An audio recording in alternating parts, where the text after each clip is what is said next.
Beyond the Ring, a podcast that covers all things in the stock show industry, from the informative to the insane, starring Ryan Rash. Do not take life too seriously. You will never come out of it alive. And Dale Hummel. Youth success at the highest level only happens when the child wants to win as much or more than his or her parents. Now on with the show. Welcome to Beyond the Ring. This is Dale Hummel, along with co-star Ryan Rash. Hello, hello, hello. Ryan, it's been a very, very eventful couple weeks, and I want to formally thank you for covering last week while I was out of country with a family. I did take my equipment, but quite a ways away from the hotel on recording day. I can't even imagine, could not have predicted how many things would happen during that course of that week, and even as we progress on to this past week. I don't know, that the first thing that comes to my mind is I would love for you to help me out on this. What is the far left's definition of democracy? Yeah, I don't know. I can't figure it out. Isn't that what they kept pushing, that they're defending democracy? I heard that many times. That's what they say.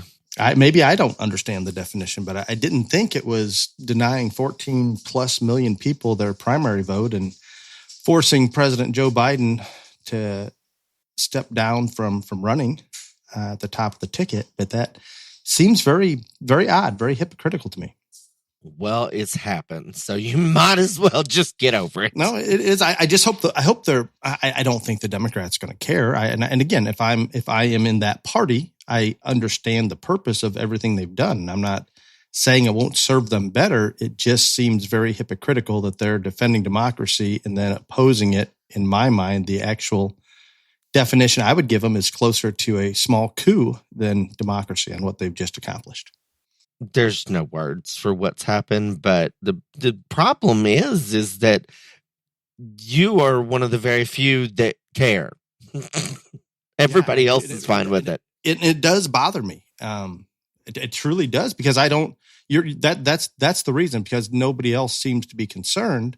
And this, to me, is how China keeps whoever they want in charge, or Russia, or whoever. There is no vote coming. The people are not speaking from that side whatsoever. They have no input on who is going to be.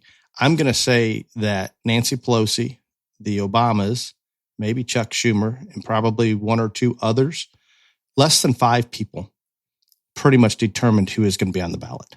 Would you agree with that? I'm not willing to go that far, because the Obamas don't want her. It's been very obvious, and they didn't endorse her till yesterday. And when I think they wanted Joe out, but I don't think they wanted her. I think we should change. I change that wording. If I change it to less than 5 people got Joe off the ticket, rather, I agree. Yeah, I agree completely. I don't think Obama's, and I don't even know about Pelosi. I don't know how many of them wanted her on the ticket. I go with the theory that it was kind of an FU by Joe for getting pushed off. And I have one other reason that Joe might have done this that you and I haven't discussed, and I don't know if you've thought about. I haven't talked to you, Dale, since you got back. So yes, I definitely have not discussed what are the chances that Joe had that conversation with Kamala, that if Hunter is indicted, that he will be pardoned if he throws his support behind her? I don't think that matters, because he's been indicted for everything that there is. Convicted. I'm sorry, not indicted, convicted. Well, he can pardon Hunter before he leaves office, and since he's not running again, he will. But not if he hasn't been convicted yet. I don't know how, when it looks like the tax issues, I believe in California, is where they're going to hit first. And I don't know what that timeline is even like. So, and maybe I'm stretching too far here, but it also seemed a little odd. Why wouldn't he, if Joe is going to endorse Camel Toe, why wouldn't he have done it right when he decided to pull off the ticket? How much of a time lapse was there? About an hour. Okay. But why? What would be the reason for that?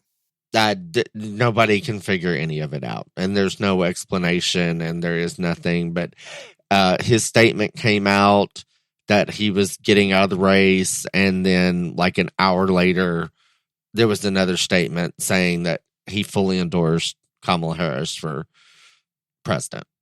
I think that was going against, like you had mentioned earlier, I think that was going against at least the Obama's wishes. I don't know who because the Obamas were the ones that released statement that they needed to have a process and all this other stuff, and they didn't endorse until yesterday. So I firmly do not believe that they wanted her at all. But I think that the problem is they cared so much about getting Joe out.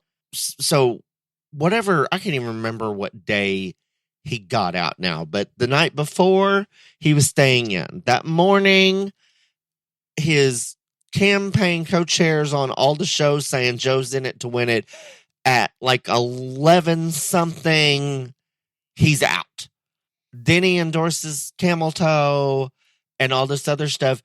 I think all these other people, I don't even know if he had told the powers that be, the 5 people that you're talking about, that he was going to get out. I think he just decided it, did it, and then they didn't, because it wasn't, I mean, first off, who releases a statement, a paper statement on X that says, you know what, I am the president, I was running again, and I'm not going to anymore.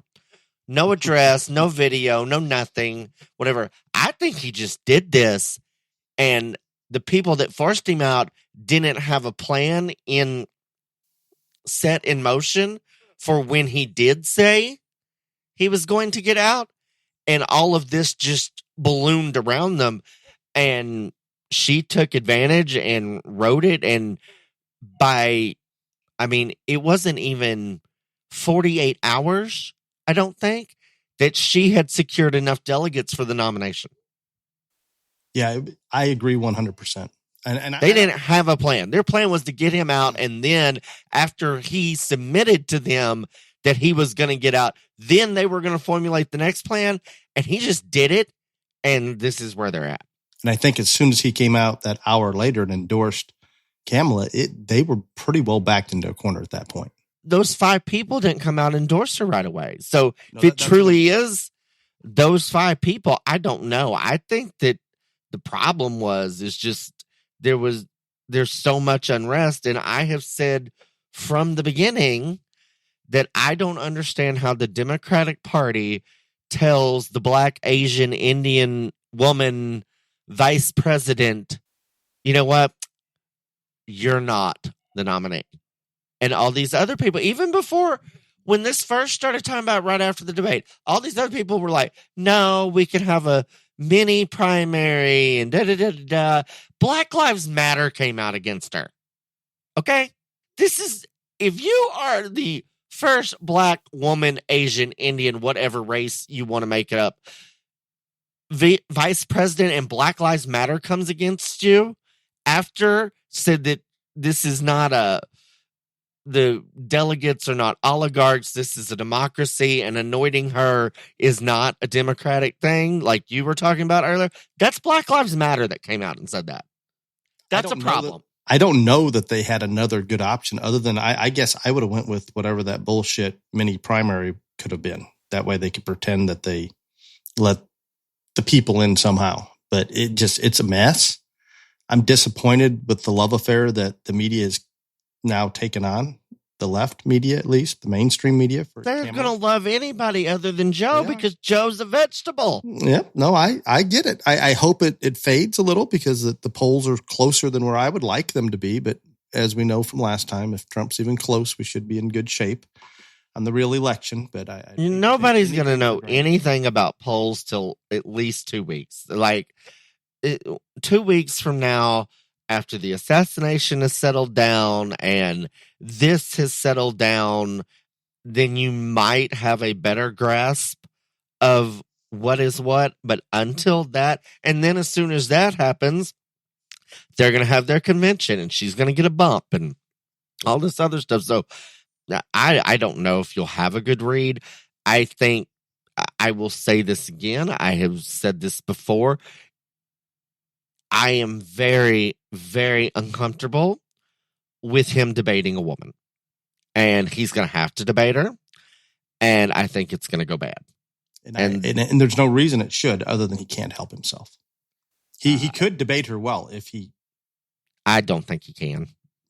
I don't. Somebody could. He could not necessarily because he won't. I'm with you. It worries me. And that debate has to happen. There's no way it's not going to happen. Well, he's backpedaling on it. Well, I think isn't he saying that he's going to wait until she's official nominee to even discuss it? Actually, what he said is that he agreed to debate Joe Biden twice. Yep. So that does not sound like anything other than I agreed to debate Joe Biden. Well, I'd heard someone make the comment that he also had stated, and I'm just going off of one of the pundits that said that they were going to wait to even discuss it until she was official nominee. Well, August 1st, she's going to be the official because they're going to have the roll call nomination process to get her on the ballot in Ohio. So August 1st, she's going to be official. So that's a few days away. He better get his story straight. Because him backing down, even saying stuff like that, does not look good. It makes him look scared. Yeah, I would agree with that. That's not a good. There is a little bullshit angle I'd like to bring out, and this comes partially because I was overseas. But Ryan, while we worry, I worry about how the international community views the United States and our politics and all those things. If I was in Europe, this time I was actually in Portugal and Spain and Morocco for a little while. In all three of those countries, I had pretty much access to CNN and BBC.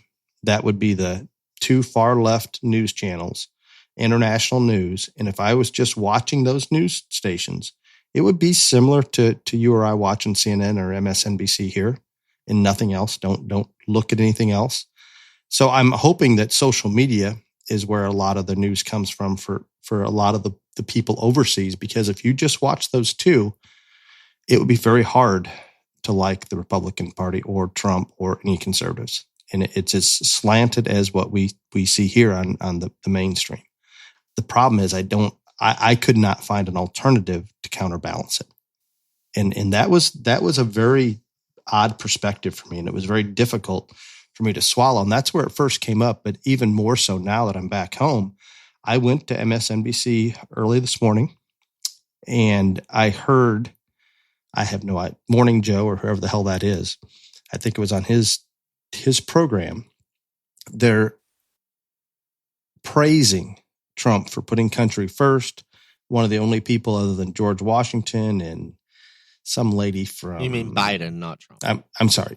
Yes, Biden. I apologize. That George Washington stepped down for the betterment of his country and didn't run for another term. There's some lady from New Zealand, or I don't know where she's even from, that did the same a few years ago. That all of a sudden Joe is a hero because he is putting country first and passing the baton to a younger generation. It was so big of him to do this. What the hell? Joe had no intentions of stepping down. Joe was forced to step down, in my opinion. Am I missing something here? No, I think he was forced. I just don't know what they did that finally, other than... I just think they wouldn't stop. Just like Nancy saying that Joe's still got to make a decision when he's made the decision 10 times. And she just keeps... I think they just kept at it, I think, is what determined it. No, I don't buy the bullshit. Something happened between Saturday night and Sunday morning, and I don't know what that is, and I don't think anybody that was not in Delaware at that house will know, but Saturday night, he said he's in, sends his campaign chair out there the next morning saying we're in it, all this other stuff, and then at 11 something, everyone in the White House, they had no idea. They saw it on X like everybody else. How about your little girlfriend? Did she see it coming? I don't know. I don't even know if she's still alive. She had one press conference, didn't she, a couple days ago? No. Yeah, I saw something. She went on The View? No, and she had a press conference as well. Oh, I have not seen any news here lately. So it went as you would expect. I mean, she just kept saying, I don't want to get ahead of the president and explaining why he stepped down. That was before Biden. I didn't watch it. I haven't heard anything about it. Came on and explained why he stepped down. I did not watch it either. Well, he didn't explain anything. No, I don't know. I didn't watch any of it. I don't care. He's done. It does. Anything Joe Biden says from here on out does not matter. And so there's no even use bringing up his name anymore because it is done. He is over. It is gone. I think the far more interesting thing is how no matter what you do, I guess the reason the Democrats win, and I have said this, and I have said this, and I have said this, and I will say it again, is, and even if it was Biden, they're going to vote for whoever's up there. And so they're going to vote for her. Do you know that Wikipedia has erased every mention of her having anything to do with being the border czar, anything like this? It is insane to the extent that they have gone. It is insane. And what about I heard about some of the other news agencies that had talked about her being everything from the border czar to everything is disappearing. Unbelievable. She wasn't the border czar. She didn't ever want to defund the police. She never wanted to give everybody in the entire country, citizens or not, health care and housing. I can't even. She's tough on crime. I forgot that as well. And maybe this is why Trump is backpedaling on this debate. If this is how they're going to do it, if they're truly going to rewrite history on the internet, how does he battle her? I don't know. Yeah. I mean, there's not, are they truly going to, they're doing it. There's no, are they going to, they are doing it. I hope the public isn't dumb enough to buy into it. I think I think they are dumb enough to buy into it because I am very fearful that because no one paid any attention to her. The least popular vice president in the history of the world, nobody paid any attention to her. She didn't do anything. So I bet 75% of the country don't even know she was the border czar. Wasn't one of the far left media associations, and I don't remember which one it was, deemed her the furthest left senator, and they went and took that down. Yeah, she was further left than Bernie. Yes, she beat Bernie, and that's gone now too. And Bernie at least owns it. I'm better with Bernie's thoughts and policy and attempt to justify rather than this crazy ass. I am concerned. I don't. She should be easier to beat than Joe Biden by a long shot because for several reasons. Joe does have a long-standing reputation, all this other stuff. And I'm telling you, I thought she would be easier to beat, but the way that the media is reacting to her, the way this is going down, I don't trust any of the polls right now because, again, I don't think with all, I mean, it's been how many years since a former president, much less a person running for president, got shot at and almost assassinated. This has never happened since what was it, FDR that stepped down the last time? I don't remember. But he did it in November, not in July. Correct. So but he's a hero for doing it.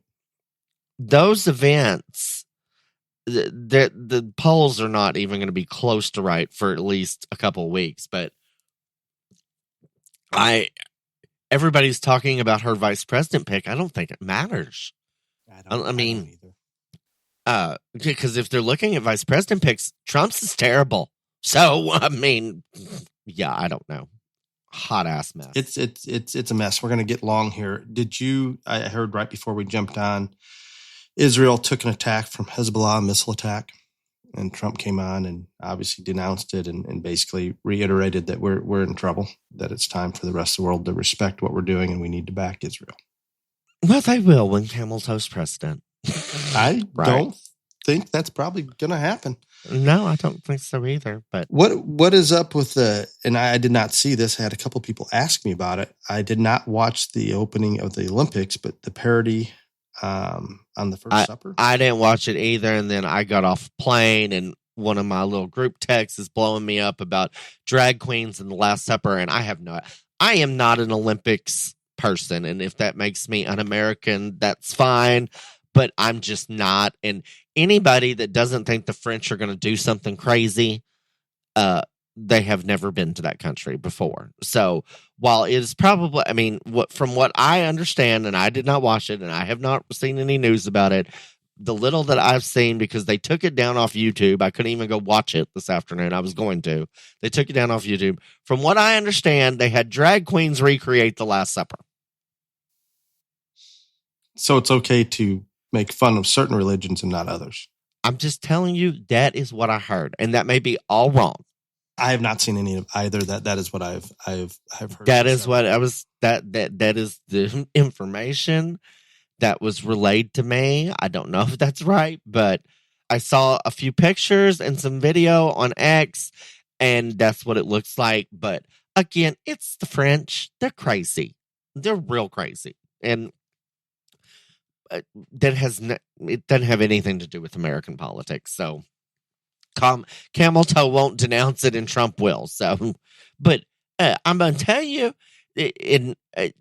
I do not know what to trust anymore because of AI, and so I haven't been able to watch news. I saw something on X that Trump was talking to a group of people.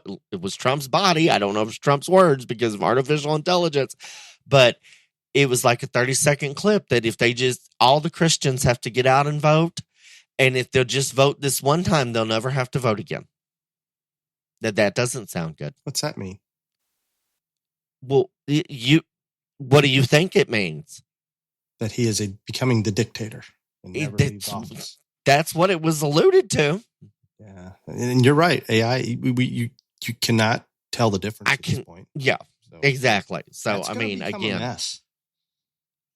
I mean, there's also a video going out of Camel Toe that somebody asked her, what did she do to become the Democratic nominee? And she said well, I'm not going to go into it, but anyway, basically she said she was the Hawk Tuah girl. And some of you people know what Hawk Tuah is. The Hawk Tuah girl is. And so that clearly was AI, but it doesn't look fake. So who knows? That's going to be a problem. A problem. Well, we probably went a little long. You have anything else in the current event category? No, other than I'm just telling you people right now, do take Camel Toe very seriously, even though she is a laughingstock and not intelligent and all this other stuff. She's raked in almost $200 million already, and she has energized a whole bunch of people. And while I still think that, I mean, my deal is it's going to still, here's the problem. The Democrats were probably, a lot of them were going to stay at home and not vote for Joe. I think they're going to come out now. Yep. There's still as many Republicans, or maybe even more, that are going to go out and vote for Trump for all the reasons. Where are the independents going to land? That I cannot tell you. I cannot.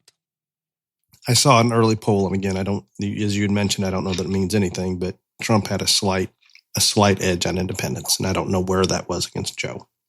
The only thing I can say is independent voters are normally the most educated, the most well-researched, all this other stuff. But of course, if they completely rewrite history on the internet, there's nothing to research. So I don't know. Mess. It is a mess. Do you have any BTR JLA news? Top 10 senior lamb. Hannah Hewitt from Texas is first. Mackenzie Waters from Idaho is second. Emily Ward from California is third. Wyatt Nixon from Wisconsin is fourth. Mason Calhoun of Oregon is fifth. Caden Healy Mitchell from Colorado is next.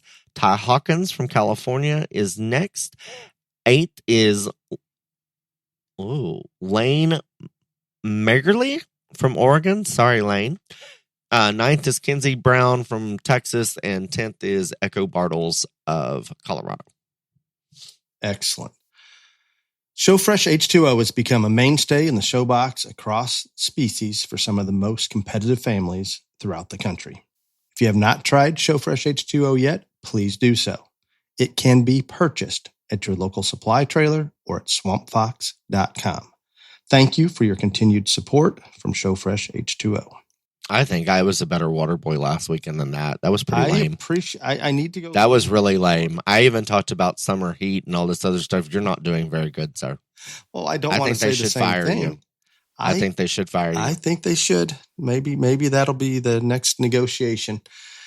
This week, I had shot Ryan a text a couple days ago where we're probably in the northern part of the country, definitely midway or further through county fairs. And I understand county fairs last at different times of the year round in different places. primarily. We have them year round in Texas. Yeah, up here we're primarily spring into early summer, midsummer. But they are year round. But I thought it would be a good topic, and I don't know the proper title for this, but I'm just going to throw it out there. Everything. This is not the county fair episode that everybody wanted. No, this is different. This isn't just picking on the county fair, but I'm hoping it. I have the wish of it being constructive. And again, I haven't talked to Dale at all, so this is his topic, and it's not what y'all wanted. So y'all all hate him because I don't even know. We will still have a county fair episode. I don't even know what the hell he wants to talk about. I just gave him a thumbs up on the text. So this is all you. Yeah. So what I would like to discuss, and hopefully Ryan will contribute, the good, the bad, the ugly that we witness at the county fair shows across the country. There's some shows that do things very well. There's some counties that do not. I reached out to some of our listeners and some people that I'd consider close friends that are very much involved at the county fair level, all the way up to the national show level and everybody in between. My nephew Cade was one that I reached out to earlier this morning and got some great information from. But it's interesting how people view the county fairs. We've had those episodes that kind of picked on county fairs for the most part, and they're very, very popular because it's something very easy to do. I think each of us as individuals believe that our county fairs are very unique, that it can't get worse than this. And there are some issues. There's no question that there are. And I'm going to at least bring some of those things up right now or on this episode that hopefully we can discuss. And I guess in my mind, this would be a great episode if it comes off okay for those families to maybe encourage that livestock committee or that superintendent or that fair board to listen to. And by no means am I attempting to point fingers at any particular county whatsoever. And by no means am I trying to disrespect those that are volunteering to do the jobs they're doing. And actually, you missed volunteerism. That was last week, sir. Yes. You weren't here. So that is why I do not want to be negative towards any of those things, but rather positive that people are stepping up and doing these things. But it needs to be for the right reasons. And there's several other things that we can always do better, whether it's myself or Ryan or that county fair beef superintendent. We can always do better. And that's what I would like to try to focus on with this. With that said, I also want to recognize the fact that the county fair, no matter how much we love them or despise them, is the backbone of this industry. And it dwarfs the numbers of exhibitors showing at state fairs and national shows. So those of us that are making a living in this industry, and I am as guilty as anyone relative to my kids and our county fair, we just haven't participated a great deal. And that's probably not the correct direction to take. It's the easy direction. So we need to respect the county shows are a critical part of our industry. And with that said, let's try to find a way as exhibitors, whether we just show at our county fair, jackpots, district shows, state fairs, national shows, whatever it is. I think if we continue to do what we can to make an effort to make them better, that improves our entire industry. And the importance of that county show, I guess, until I stopped and really thought about it, it's huge. It's the gateway into everything else. If a young exhibitor goes to a county fair and has a positive experience, the chances that they're going to stay in it, and if they have a competitive bone in their body, they're going to want to start going to jackpot shows and maybe to state fair and eventually maybe to a national show. And sometimes I get in this bubble and think more about the state fair level shows and the national shows and don't pay as much attention to the county fairs. And we have a lot of goats that go out and their goal is to try to get along and learn and educate themselves. And their county fair is a very big part of that. And we need to try to make it as positive as an experience as we possibly can. So I think as an industry, we're aware of this. And I know Ryan and I have discussed this. With all of that being said, the simple fact that kids today have more options and more activities to choose from than they ever have in the past. So that county show and the amount of time and effort that goes into showing livestock, even if only showing at the local level, that still is going to take the place of a sporting event or family vacations or whatever it may be. We're competing against a lot of different things. With that in mind, we have to do better and make it as positive experience as we can. And Ryan, I think the biggest battle that we have, and I never thought about it until you said it, and you worded it so well, and maybe we'll need to restate what I'm trying to paraphrase. But you talked about one time how the county fair is personal, and there's far more emotions involved because you're going to see those people every day. And I believe that is a part of the problem that we're dealing with, that we can't detach those emotions and how personal it becomes, so it elevates everything. I'm not saying there aren't other problems, but that puts a spotlight on things. Are you on the same page with that? I'm not sure what I say is, when I judge a lot of county fairs, and I do a lot, dear God help me, that there's just no more dramatic place in the world to show than at your county fair. And it's for two reasons. Number one, everybody wants to be a legend in their hometown, and that's a lot of it. And while I don't care whether you want to admit it or not, a lot of stock show is ego and pride and wanting to be number one and all this other stuff. And I'm okay with that. I accept that, and it is, but it's even more pronounced at a county fair. And the reason why is, just like you said, I summed up, you never get away from these people. You see them at church. You see them at the grocery store. You see them at school. You see them everywhere. It's not like going to a jackpot show or the state fair, and if you don't like the person stalled on either side of you, you may never run into them again at a show. You're constantly going to see these people, so it only amplifies and intensifies the ego parts of it and the desire to be the legend in the hometown. And for lack of it being politically correct, anybody that does this doesn't want to go to any show outside of their county fair. And somebody say, well, how'd you do at your county fair? And if you don't say you won, then a lot of people are going to be like, like, you couldn't even win your county fair. And that's just the truth. Yeah. And it may be a harder show to win than a lot of bigger shows. I think it's the hardest show in the world to win. And I will say why. And this may go into the reason why is because county fairs get the worst judges of all. Period. Paragraph. The end. And there's a lot of reasons why. Budget, all this other stuff, they get the worst judges of all. And that's just the simple truth. Nope, and if you don't believe that, your eyes are closed and you got your fingers in your ears because you ain't been to enough of them.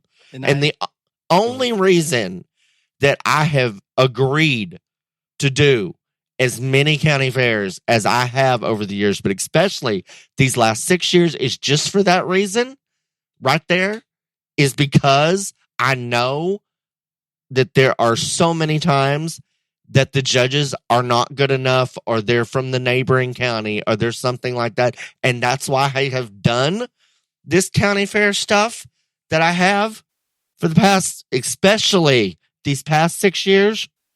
And y'all have about wore my ass out. I'm just going to tell you. Well, I think there's no question that is an accurate statement. And the problem, and that's one avenue I wanted to address, and it came up with every person that I reached out to, that is their biggest concern, is whether it be a dairy goat judge judging the meat goats, whether it's somebody from the neighboring county because there's not a budget to bring others in. I don't think it's an easy thing to fix by any means because of budget restraints, because maybe that person hiring just doesn't know. A lot of it was brought up that sometimes we have people in place that are in that position to benefit their kids, and I'm sure that happens. There's a lot of things that come into play, but that was one of the top priorities is trying to get judges in there that are more competent. Just about everywhere across the country, there's a junior college judging program, a senior college judging program. There's options out there. And I'm not saying that somebody out of a judging program is your perfect person to do a lot of these county fairs, but if I were to think about the average person judging county fairs, and I thank them for doing it, and it's very thankless job, as Ryan would explain, I would think that a lot of students coming out of our top, even junior college programs, but especially some of the senior college programs, are at least going to have a more firm grasp across species. Maybe if they could come in and do all species, if we can't find qualified ones. I understand, for example, I just had a family, I believe in Indiana, that went to their goat show and they never released the names of the judges. We'll talk about that a little bit as well, where they almost every other year, they will have a meat goat judge and then a dairy goat judge. The problem is the meat goat judge has to judge dairy goats. And Ryan, we know how well that's going to go. It just isn't, and vice versa. And it just doesn't work. Maybe it's because of a budget. Maybe they can't find anybody else to do it. But I would sure think some of those kids off those judging teams that don't have a lot of opportunities to judge county shows could do a better job than a dairy goat judge judging a meat goat. So maybe we just need to search a little harder. Okay, but hold on. Let's flip it and reverse it. Because I'm telling you, this has happened to me twice in 2 county fairs that are coming up. They just put me down to judge dairy goats, and I don't know anything about a dairy goat. And so when I got it, it's fairly common. Okay, but you're talking about these livestock judging team kids. They don't know nothing about a dairy goat either. No, you're right. No, I'm saying get one of them. And the judging team kids don't know anything about dairy goat either. And those judges, the one thing that I want to tell you judging team kids right now is you have to stand up and say, I don't know jack shit. Yes. About a dairy cow, a dairy goat, nothing. And I cannot do this. Because I'm telling you, 2 county fairs that I am judging in this upcoming month have tried to stick this on me. And I said, I'm not doing it. And they deserve better. They deserve someone that at least has a thimble of knowledge about what they're looking for in a dairy goat or anything like that. I mean, dairy feeder steers is one thing. It's a market steer in the end. But the rest of it, no. And I'm telling you, both of those county fairs, when I told them, we're not happy. And they're like, well, there's only 30. Can't you just muddle through it? No, I'm not going to. And I'm going to assume this obviously wasn't discussed when they hired you. No. Discussed later, right? When you're getting ready to go. I'm telling you, none of it was discussed. I just looked at the schedule and it says, dairy goes, I texted the guy, I said, I don't do dairy. Same way with the other county fair. I looked at the schedule and said this. I said, I know nothing about dairy animals. I am not doing this. So I know if it happens to me, it happens to everybody. And I'm just telling you, you better sit there and say, I'm not qualified. And this is a great point for those that are hiring the judges. And again, I understand you have restraints. It's easier to hire one judge. I would much rather that if you had a lamb judge hired, if you either have a choice between somebody's judging the sheep that hopefully did a nice job or the dairy goat judge to judge the meat goats, I'll take the sheep person every time. Hell, I'll take the cattle person. I'll take the hog person. I'll take any of them, not trying to pick on dairy goat people, but they're not meat animals and it just doesn't work, and vice versa. I'm sure that if the dairy goat people had a choice between the dairy cow judge or a meat goat judge, guess which one they're going to take every time? The dairy cow judge. Yeah, absolutely. Yeah. I'm not trying to pick on it that way. I don't want it to come out that way. But those in charge, Ryan, I think if they understood, and hopefully they do when you explain it to them, that you're not doing it because you have no knowledge or ability to do such, I hope that resonates. But right there is a perfect example that's where we can do better. It's a terrible experience for those that have put the time and effort into purchasing this project, feeding, caring for this project every single day. And maybe the county fair is the only show that they're even going to, or one of the most important ones they're going to. And they have somebody come in, we'll use you as an example, and a poor dairy goat kid, they could have a national champion dairy goat. And where are you going to put it in class? Hard. I have no idea because I don't know anything about it. But if you wouldn't have stood up and said, I'm not doing it, that person's probably going to suffer. Probably. Oh, there's no doubt, because I have no business judging a dairy goat. I mean, none. Zero. So this is a perfect example of one of those things we have to do better. But that is the thing. And I think that probably obviously, whether it is a dairy cattle show or a dairy goat show or a beef cattle show or a jackpot lamb show, very few times do you run into one of these shows beyond the county fair level where someone is hired. They don't hire a frame sheep judge to judge the market weathers or the goats or whatever. At these dairy goat jackpot shows, they don't hire Dale Hummel or Ryan Rash to come in there and judge those shows. They don't. This only happens at the county fair, and it's got to stop. It just absolutely that has to. That puts such a negative experience in those. I don't know why they would come back and want to do it the following year if there's no logic or relevance in how those animals were placed. And I'm not even, I guess to a certain degree, I'm not blaming that dairy goat judge that's judging the meat goats or vice versa, other than the fact they could say, I'm not qualified, just like you did. But Ryan, guess what? I'm going to say maybe 10% of the people that are hired to judge and this gets thrown on them are going to say that. The others are just going to get through it. And I understand, but that's my problem.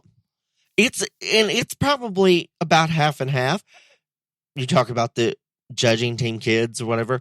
They're going to be afraid that's going to cost them the show. Mm-hmm. So they're not going to say no. And then there's a whole nother set that I can judge anything. I'm just that much of a badass. No, you're not. And that's just as true too. I'm just saying.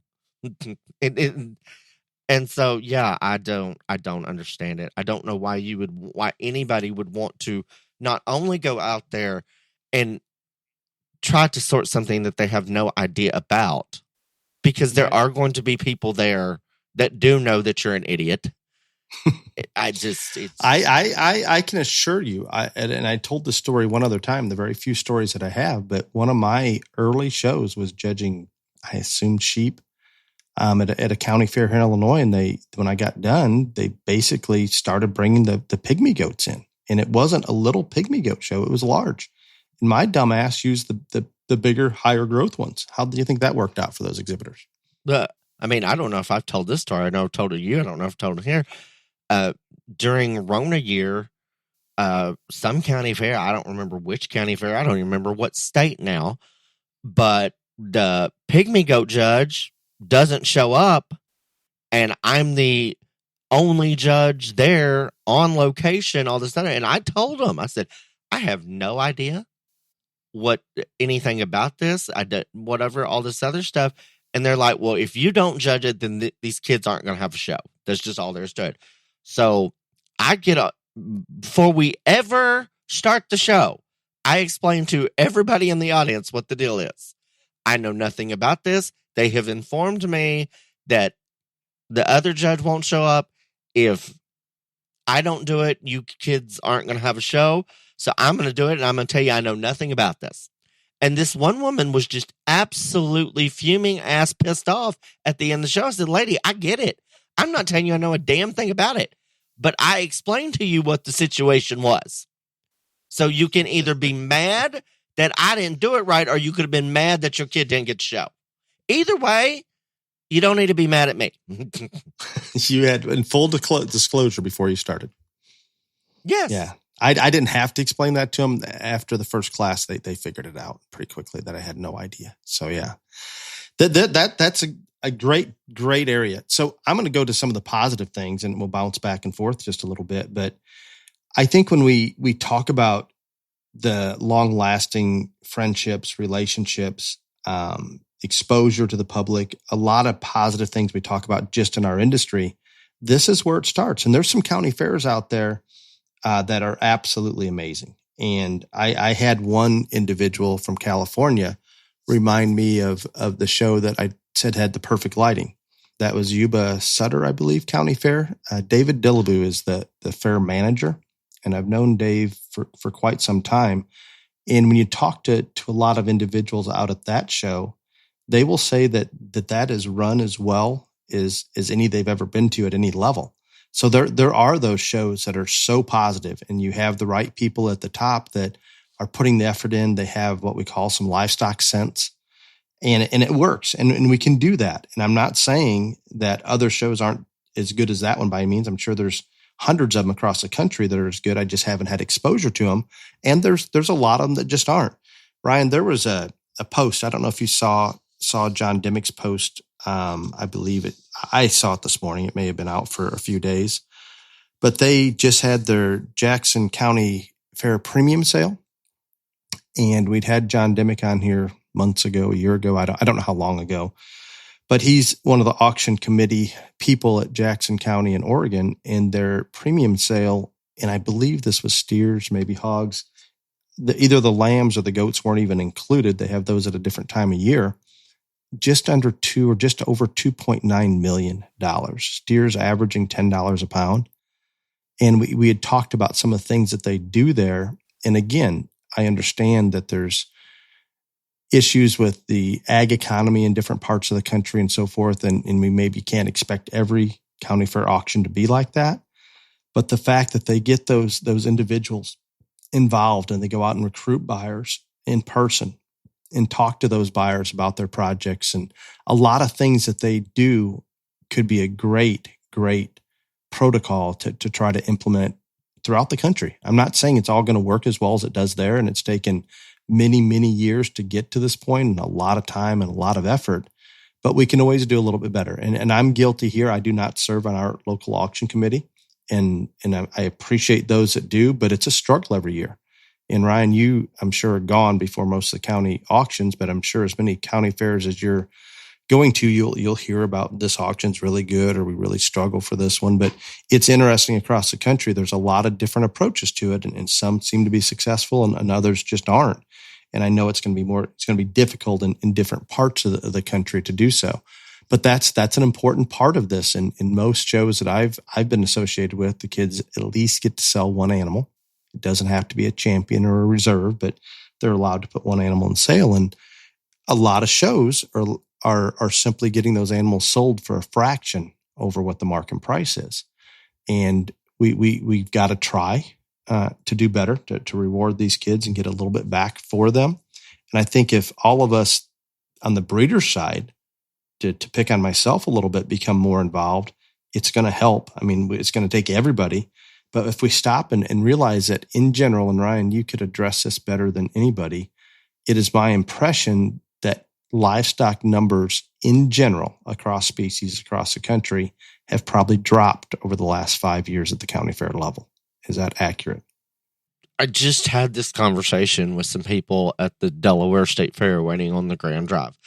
And did you stay with Joe while you were out there or no? No, I did not. I did not get to stay with Joe. And I'm going to tell you, I did not see a single Biden-Harris sign, and I drove over a lot of Delaware, and most of the people at the state fair were not Joe's people, by the way, so we got along better than what I expected. But anyway, shout out to the Delaware State Fair hog people. Y'all did a tremendous job. But anyway, we were waiting on the Grand Drive, and we were talking about this, and I still say, and I believe this, I think we've rebounded some, but we have not rebounded completely. But when Rona hit, I think a lot of us that do this overlook this, and I never really did, but it just came to the forefront more than anything else. There is a very large section of people that show stock that they have to have that check from this year to pay for the animals for the next year. Whether it's all of the animal or they have to have that to supplement or, whatever. And simply put, Rona year, a bunch of people didn't get that check. I mean, I would say the overwhelming majority, because every state is not Texas. Every state does not have 6 major shows and the county fair and all this other stuff. Most states have a county fair and a state fair. And that's it. And when they didn't get that check, it was a lot easier to not come back even after things picked back up. And unless you were a diehard that was super competitive, or you truly believed in the program like so many of us do, there was a lot of people that they could spend less money and do something else with their kids, I guess is what I'm trying to say. And I don't know if you'll ever get those people back, because if they were coming back, I think they'd be back by now. And very few people think about that. No, and very few, including myself, realize just how important that county fair is to get more people into our business. I'm not saying that jackpot shows don't have good numbers and national shows are good, but it all starts at the county fair for most people. And I have a better appreciation for it just visiting with the few people I talked to here the last couple of days about this topic and having this episode. And I mean, we need to do better. And I'm one of them that needs to do better and be more involved. When we think about that, if we're going to do better at the county fair, maybe we need to try to get on those county fair boards, have livestock people more involved in actually the county fair board itself, not to mention the livestock committee, have superintendents that are a little more current, that maybe haven't just been at that show for 30 or 40 years and would continue to do things the same way. And Ryan, I know you've talked about this, and it's a huge pet peeve that why are we doing this? Well, because we have for so many years, and that's not a good reason. And some of the rules that are out there, and I've got a long list of them that I could put out there. Our friend Eric Fugit called me today, and I asked him about some of the things that has irritated him over the years. Something as simple as, and Ryan, I'm going to apologize. I have not judged a county fair hog show in a very long time. Apparently, we're still painting numbers on the backs of some of these hogs at some of the shows. Are you aware of this? Yeah. Okay. And then if you happen to wash your hogs and those numbers come off, they're not allowed to show. Well, I mean, I don't know that, but I mean, yeah, I guess that makes sense. Which I understand, but there's got to be a better system for those that are wanting to work hair and have put that much time and effort into conditioning that hair and skin and clipping and everything else that's involved. I mean, and that's just one small example, but that must be an Illinois thing, by the way, because that doesn't happen in other states. Yeah. And I can't imagine it still happens a lot, but it used to be at every county fair I can remember in Illinois. I've stepped away from it for enough. I kind of forgot about it, but he definitely brought that up today. And there's some out there, and Cade brought to my attention. He is a huge fan of trying to make it a positive experience for all the kids, and we all should be. But it seems like some of those kids that are coming in with maybe a lower budget and maybe less experience are not as, they don't have someone to guide them and coach them through things and how to feed and select an animal. Sometimes they're looked down upon because they're towards the bottom of the class every time they drive something in there. He mentioned how he despised the conspiracy theories that would arise by people that have only shown at their county fair that judge was such and such, in just crazy things. And we hear that at every county fair. And Ryan, you're going out and judging as many county fairs as you can ever imagine. And other than the ones you've done a couple times. Okay. But when you come into there, I'm sure there's plenty of conspiracy theories when you pick that champion, but I'm going to say 99% of the kids that you judge, you do not know at these county fairs. Oh, Jesus Christ. It's at every county fair. I knew somebody, or I had judged them at somewhere else and all this stuff. I'm like, and you may have judged them somewhere else, but you still don't know them. No. Me recognizing a face does not mean I know that kid or that family. And it's not like I go on the mic and go, oh, I recognize him. He showed to me like what. No, I don't do that. But it's just, and a lot of times I have never seen a single, okay, so like, just for instance, at the Delaware State Fair, I didn't know anybody. The county fairs, most by and large, are the same way. Very few times, I would say less than 10%, do I recognize a child at a county fair. Less than 1% do I actually know the name of a kid that shows to me at a county fair. But yeah, it's all political and it's all rigged and you name it. I'm going to guess that there's a family, at least a family at every county fair you've judged that threw that out there. Not that you heard it, but you just know it happens. Oh, without a doubt. Yeah, no. And that's something that, and when I thought about this episode, it's not just about the management doing things different. It's about the families that are showing, the parents, the exhibitors. This is all encompassing. We all have play a role and have a responsibility. What about, and these are things we've talked about so many times, but the consistency and enforcing rules, and it comes down to Ryan's absolute statement that If you cannot enforce that rule and enforce it consistently, it doesn't need to be there. It's crazy. You've got variations at every county fair across the country where only that exhibitor, that youth exhibitor can touch that animal or fit that animal or do anything with the animal. You have rules where you can't paint, you can't put oil on them, you can't do anything, no fitting of any kind that you're trying to enforce. You have other rules that maybe it's only immediate family or a second cousin that's allowed to participate. There is so much crazy stuff going on, and it varies from show to show. But I can assure you that some of those people that are upset because a parent is helping fit or they have somebody else that's come in to help, we've talked about it and we've talked about it and we've talked about it. I'm as much in favor of that exhibitor learning and understanding how to do everything, but there's only one way for them to do that, and it's having somebody else there that can follow an example of and can teach them. And part of that is at those shows, those kids are watching and participating, trying to get better. If we just say only that child is going to fit, nobody else is allowed to come in, that child's maybe never seen anybody fit an animal properly. How are they expected to learn? It just blows my mind how many different rules are out there. And it's usually a rule to try to get what we refer to as the jackpot family to not win. But guess what? Just as you talked about, Ryan, the slickshire rule came into Texas, the same families are still winning.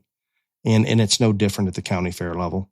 It may be a little more challenging and a little more random because of the judges that come in, but your good families that have put a lot of time and effort, and that's kind of their life for a good portion of the year, if they're making it a priority, they're probably going to have success no matter what rules you put into place. So let's be a little smarter about it, be a little more user-friendly, and not put rules out there that we can't enforce, that make no sense.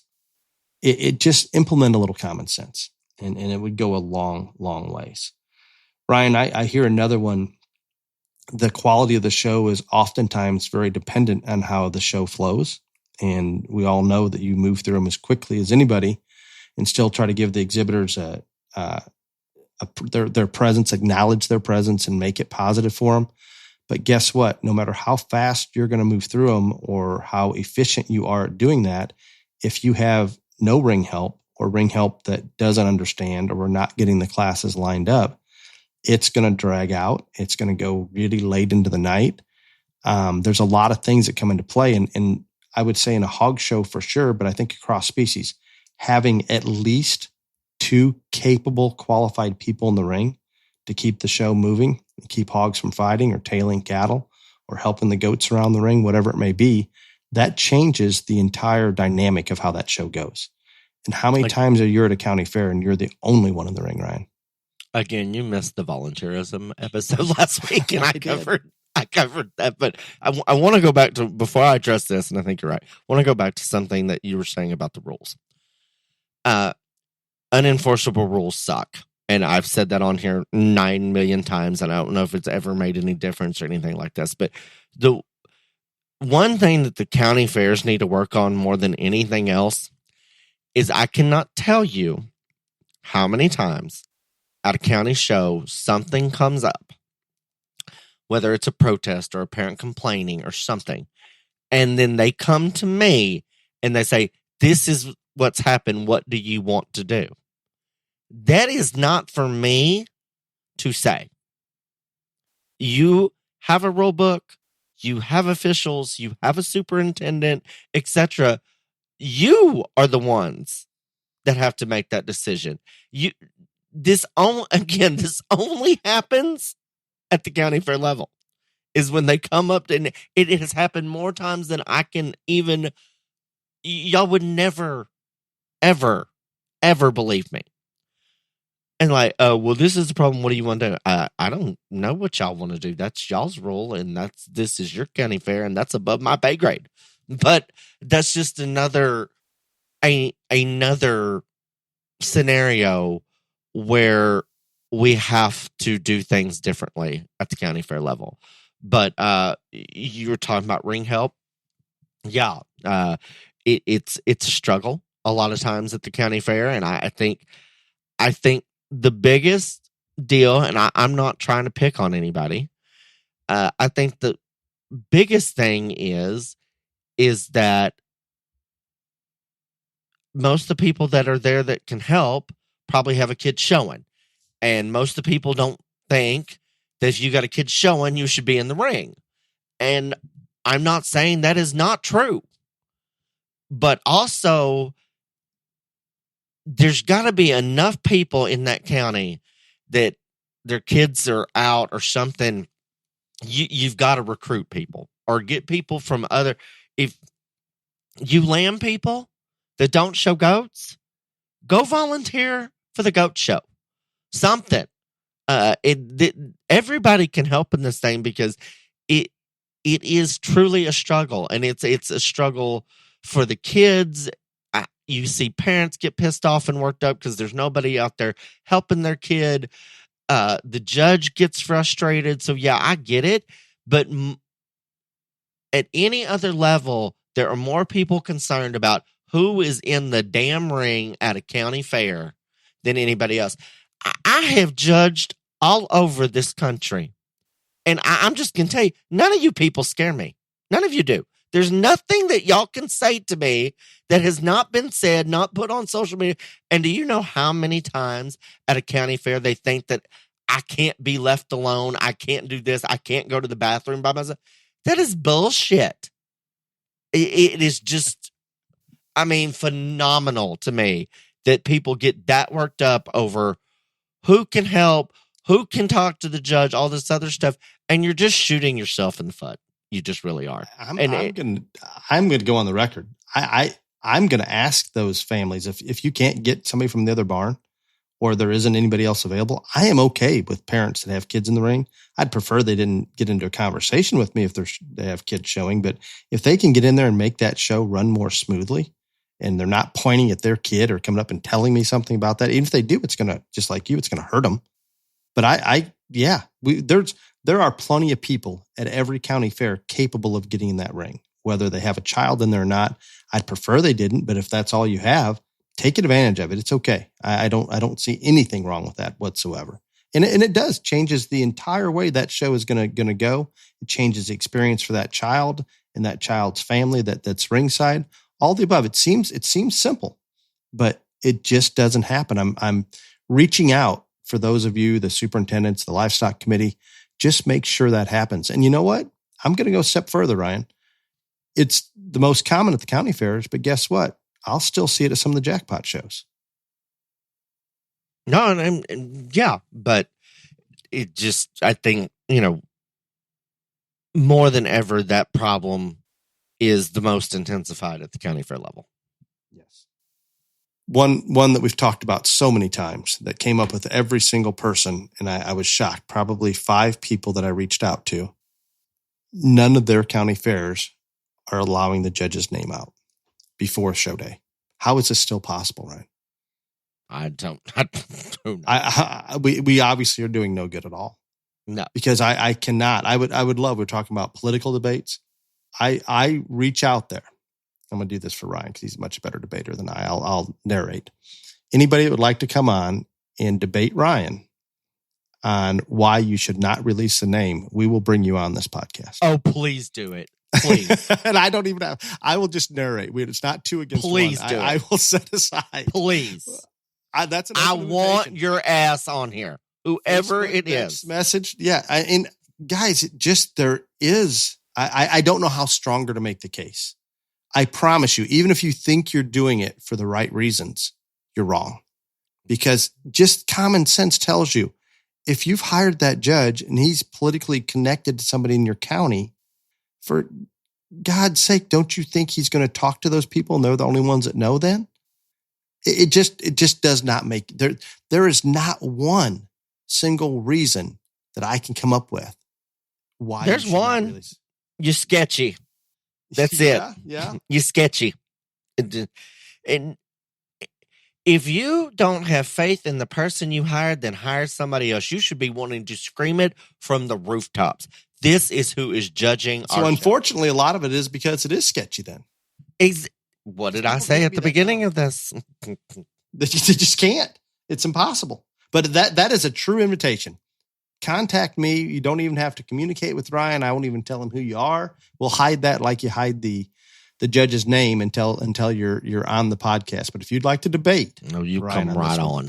It would be the best podcast ever. Come right on with it. Bring it. So please, I hope there's somebody out there that does. You know what? How about all of those counties that are doing this, or jackpot shows or state fairs, whatever it may be, that you feel that strongly you should not release that name? Well, then maybe you should step up and do this. We can bring in multiple. You don't care how many come on, do you, Ryan? No, but I can only yell at one person at a time. So I encourage you to do so. But people, in all seriousness, I can assure you there's no logical explanation. And for those of you participating at county fairs that are in this situation, please present this to your county fair board, to your livestock committee. Just ask them to give you a valid reason why they're not releasing that name once the contract is signed or confirmed or whatever it may be. And I understand sometimes that's not done until later, but whenever that's done, then we need to proceed forward. You would be shocked the number of county fairs that there are no contract. There are way more county fairs that don't have a contract that do. I'm just going to let you know that right now. And you know, a lot of them that you're judging, your name is, you're probably getting asked to judge counties that release the name more than those that do not, just by the nature of who's hiring you. Probably. But and part of it would be as a draw that you're coming in and recognizable name and all those things. So I'm not saying all of them, but I would assume a lot of them. Well, and I mean, and very few times has there been a show that contacted me that said, well, we keep it a secret. And I just tell them the truth. I said, look, if you want it kept a secret, then you keep it a secret, but you're not going to keep it a secret. And if somebody texts me, calls me, or asks me, are you judging XYZ show? And I am, I'm going to tell them the truth because you have let it out to somebody who has let it out to somebody who has let it out. So that's your issue, not mine. I love it. I'm not going to lie to people.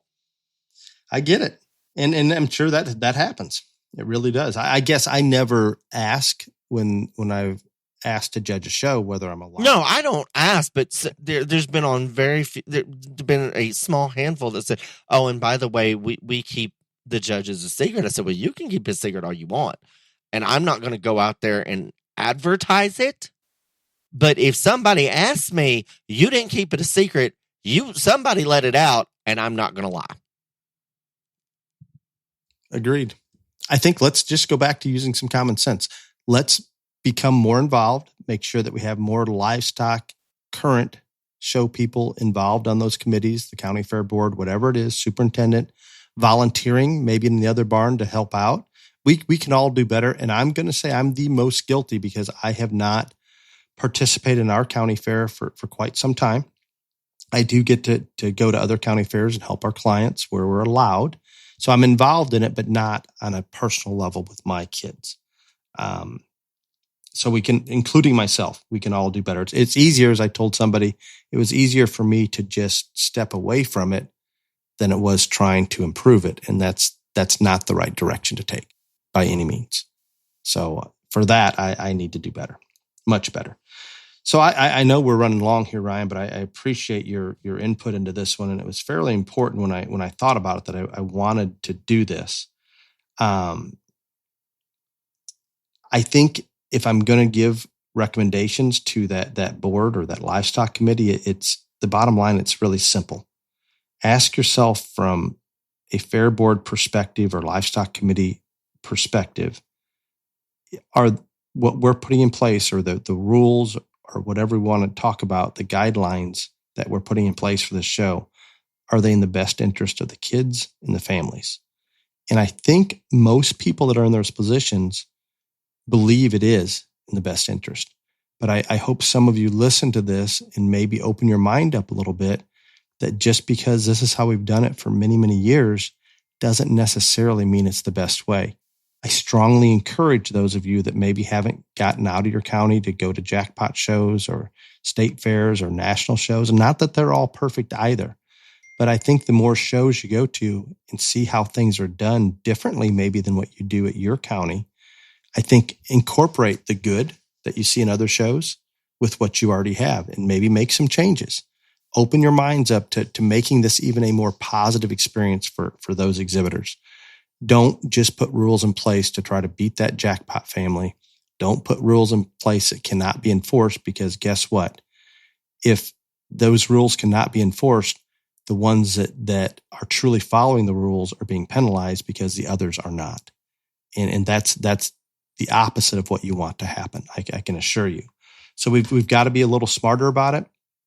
I think at the end of the day, we have a shorter list of positive things that maybe we say about the county fairs, but that shorter list far outweighs the long list of negatives in terms of that county fair being important to those young exhibitors that we hope to keep in this industry and become ambassadors for our industry. And it all starts at the county fair.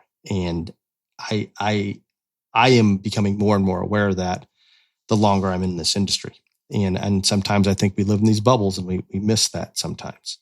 I do have a couple solutions that I want to offer rather than just saying hire better judges or don't use a dairy goat judge for the meat goats or vice versa. I know budget is limited, and Ryan would know it better than most because he's going to lose money at most of the county fairs that he goes to judge. If you don't have a large enough budget, as much time and effort and money that goes into these projects from the families that are showing each species, I promise you, if you were to reach out, if you got $10, $20, whatever it may be from each family that's showing, I think most of them would be willing to give that if they know that money's going to go towards hiring a judge that's qualified. So reach out. Getting a vote. Yes. Who the judge is going to be. Absolutely. Then that's the next one on there. So if it's a budget thing, just ask. Maybe you can find somebody that'll sponsor whatever the amount is that the judge needs to come in. I think those people, livestock people, whether they're showing at that county, have shown in the county in the past, you could find the money to bring somebody in that's qualified. So let's not make that the excuse. Let those exhibitors have a say. Let them vote. Maybe come up with 3 names and let them vote the year before. If you showed an animal, you have a vote for the next year. The ring help. If we don't have ring help that's capable, or we just don't have any, just ask. Ask people in the other barns. Ask people in your barn if you don't have anyone else. They will come in and help because they want to make that a better show. And for those of you out there, livestock families and exhibitors, go and volunteer. Go to that superintendent and say, hey, do you need some help in the ring? I'm happy to help. We can do this. We can all do better from that standpoint. For some of those superintendents that maybe don't know who's local that we can get in for that budget, don't be afraid to lean on some of the judging team coaches. And again, I'm not saying they're always going to be perfect, but at least that's going to be considerably better than somebody that has no knowledge of that species whatsoever. And a lot of those at that age are excited to get out and judge some of those county fairs and try to get that experience. And hopefully it can be a positive from both directions in an ideal world anyway. So try to do those things. And there's lots of different things that I had on the list here that others wanted me to bring up. And we could go through each and every crazy ass rule that's out there. But guys, we've got to pull in a little bit on that. We talked briefly about premium auction at Jackson County out in Oregon. I know when Mr. John Dimick was on here, he's always open to take questions. You can find him on Facebook about maybe what are they doing at their county to make that sale so strong.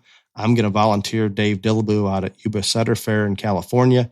He would, I'm sure, be happy to take questions if you have any. Same thing available on Facebook. If you have questions for him on, hey, what do you do? Or here's a situation. What direction are you going out there? When you get as many people that I have had contact me that show in that county that are so positive on how things are done, heck, it's already the protocols are in place. Look at it and see if it maybe can be implemented in the shows that you're working with. So I want this to succeed. I want it to be an atmosphere that's user friendly, that the kids look forward to going and hanging out at their county fair, and it can be a positive experience. Let's take a deep breath. There's not as many conspiracy theories with the judge, I promise you, as what it appears or what you hear about. The people that are putting on the show, that are volunteering, they're truly doing it for the most part because they want it to be a success for the exhibitors. Sometimes maybe they don't understand that if we do things a little differently, it's going to be that much better because they haven't been exposed to it. That's where we need more livestock people that are current in the show industry volunteering to be that on that committee or that fair board or whatever it may be. And that, in my opinion, is the way we can make change. And a lot of people like myself, we're busy, we're doing a lot of different things, and it's just easier to step aside. And if we think it's gone off the deep end, we just ignore it. And that's not going to work. So Ryan, thank you for your time on this episode, even though I kind of threw it at us last minute there, but hopefully it's good. And hopefully we can get some of the exhibitors out there. Feel free to encourage your county fair board members or livestock committee to hopefully they listen and we appreciate what you're doing. Just realize that we can all do better. We can do better as exhibitors, as parents, as everybody that's involved as a livestock enthusiast. We can all do better. With that, Ryan, do you have anything you would like to add to it, or should you go in? Can we go into question and answer? I think that the one thing that maybe everybody at a county fair, whether you are a volunteer, a superintendent, a staff member, a ag teacher, a county agent, a parent, a grandparent, I don't care, fitter, whatever, everybody involved in county fair. And this is going to sound real simple, and a lot of y'all are going to say it's stupid. But before you do anything, before you pass a rule, before you do this, before you anything that you do that involves the county fair, before or after or during, ask yourself, is this going to make this a better experience for all exhibitors? All. Because the thing about county fairs are there are cliques more than anywhere else. There's the experienced jackpot show people that go. There's the people that only show at the county fair. They're the people that have been at the county fair for 900 years. All this. There are more cliques than, or they're more prevalent, more relevant, and more out there than at any other level. Ask yourself, is what I'm doing here going to make this a better experience for all the exhibitors? Because every single kid that goes to the county fair is just as important as the other one. And yes, you jackpot show people that win at the state fair, your kid is important. And the kid that only goes to the county fair is equally as important. And very few times does anybody see it that way. And that's just where we are as an industry. If we don't recognize that, we're not going to continue to go forward in a positive direction. Thank you very much, Ryan. Do you have a sponsor for Q&A? I do. Let me find it because I was not ready as usual. And should I bring up while you're digging that up? By the time this episode drops, Ryan and I will have completed a showdown in Iowa. Oh yes, well that we may or may not agree on how things need to be placed because we are working together. Correct? Is that what they said we are to do? Not well. I think they just. I personally think they just want to hire me for like the 7th time in 8 years, and they needed somebody else to stand out there. And so, but I mean, past, you've done it by yourself. No, I've done it with Callie last year, but okay. I've done it. I mean, I've been at this thing a lot, and I keep telling them that they need to hire somebody else, and they must enjoy you. They don't want to. So I think the way they're getting around that is by making me bring somebody with me, and this it's you. But yeah, and I don't have a very strong opinion usually, so you'll be fine. No, you never have a strong opinion. Look, as long as you just leave the hogs alone, the rest of it will be fine. Okay, I think that's fair enough. We'll get through it if you just leave the hogs alone. For over 60 years, Leonard Truck and Trailers has been the trusted trailer expert for hauling champions to victory. For journeys that go beyond the ring, Leonard Truck and Trailer offers the largest selection of every type of trailer by 40 manufacturers, including low pro stock show trailers and living quarter stock trailers. Their trailers are designed for excellence and comfort, so you arrive in style while your animals are ready to compete.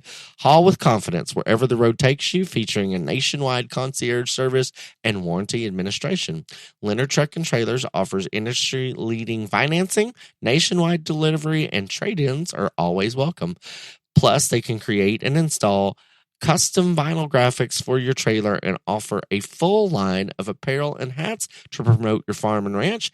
Visit Leonard Truck and Trailer online at leonardtrailers.com and tell them you heard about them out the Beyond the Ring podcast. Thank you, the Leonard family and Leonard Truck and Trailers. Thank you, Clint and family.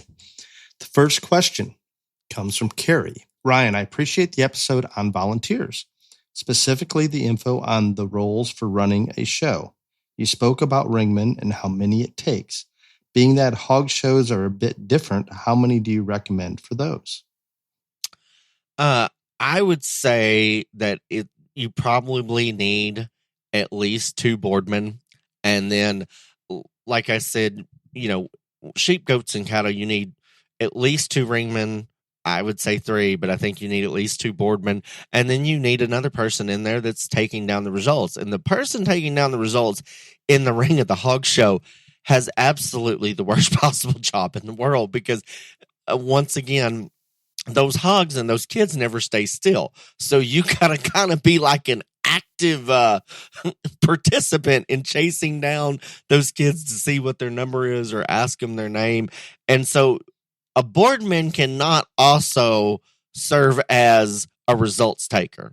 I think a lot of it depends on what level of show we're at. If you're at a jackpot show, very seldom is there going to be a fight between pigs because those pigs are all pretty well trained. They've gone to shows, been around other pigs, all this other stuff. So maybe you can get by with 2 boardmen there. But at the county fair level, that's where the fights are going to be, or the pig that's never been out of the pen the whole week, that's going to run around like crazy and not have been trained to go into a pen. And so you're going to need more board people. So I would say 2 at least. Plus the person recording. That one does not count. Right. Fair enough. The next one comes from Caleb. What do you recommend to help open a goat through their forerib and rib cage? Go ahead, Mr. Goat Guru. I wish I had an answer to you. There's no magic weapon that if they're born a little flat ribbed and not as round bodied as we'd like to make them in the show ring, we can get them a little bit fat maybe over the rib, but then you're pushing that limit depending on who's judging that's going to call them out for being such. But there is no. Don't do that with me. It doesn't go well. No, we'd rather not have quite as opened up of a forerib and not fat, but putting fat on them will give you that illusion to a certain degree. So no, Caleb, they just are what they are. I'm sure there's a pile of supplements out there. They say if you feed it, it's going to open all that up. Last time, and there are legal activities that will do that for you, but not anything legal.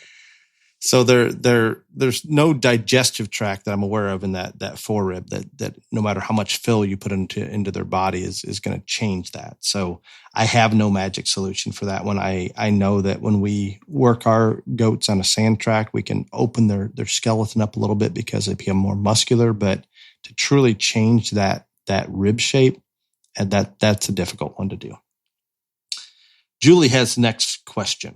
My husband and I were involved in showing livestock, and our oldest child is just old enough to start showing in 4-H next year. My question is it possible to be competitive on a real-world budget? We would like to show both at the county fairs, jackpots, and state fair level. I don't know the definition of real world budget. Yeah, that's my question there. What is the real world budget? I don't know, because a lot of that's pretty different for everybody, and the level that you can spend is important. We've had a topic on here that price doesn't determine placing, and it doesn't in all cases. And I can attest to the fact that I have won shows with $75,000 steers, and I have won shows with $2,500 steers. And that's just part of it. But the more you are able to spend, and I'm not just talking about on the animal, but I'm also talking about on all the things that go with the animal, then you're going to have a little bit of an edge. But that also doesn't mean that you can't do it on. I know lots of families that are successful at every level, and they don't spend ungodly amounts of money and all this other stuff. Nothing can be replaced. No amount of money can replace wisdom and knowledge and experience and all these things. And these people say that they were involved in the show industry and want to start up. And the one thing that I would tell you is rely on that, but also seek out somebody that you trust that has been in it and stayed in it. And no amount of money can replace those type of people if you can get in with them. So is it possible? Absolutely. I think it's possible. I am sick and tired of everyone saying, I just had a conversation with a very good friend about this. I am sick and tired of everyone saying, well, we can't do this because we can't afford it, so we're never going to win. We can't spend this much money. We're never going to win. That's an excuse. And I'm kind of over it because I know people that do this on what I would definitely consider that most people think are a real world budget that are extremely successful. So, Ryan, I don't know. I didn't say me. Okay. I didn't say me. Okay. I'm just saying the real world. I know what my definition of a real world budget and others is not the same. I said, I know people that I think most people would consider what they spend a real world budget, and they do exceptionally well. Okay. I agree with what Ryan is saying there. And I think given the knowledge and management and experience is all the same, is it easier to succeed if you have more to spend on the animal and the managing of the animal? Sure. I'm not going to say that. Yes, exactly. And that's only if the knowledge base and everything else is a constant. Now, if that isn't, you can have somebody spend all the money in the world. If the knowledge and the ability to care for that animal isn't there, it is not going to work. And there's just as many people that spend ungodly amounts of money and have never won. So yeah, I'm over the excuse. So I am not going to say that having the resources to spend more on the project isn't going to benefit you, but only if the knowledge and experience is there. So I do believe it can be done.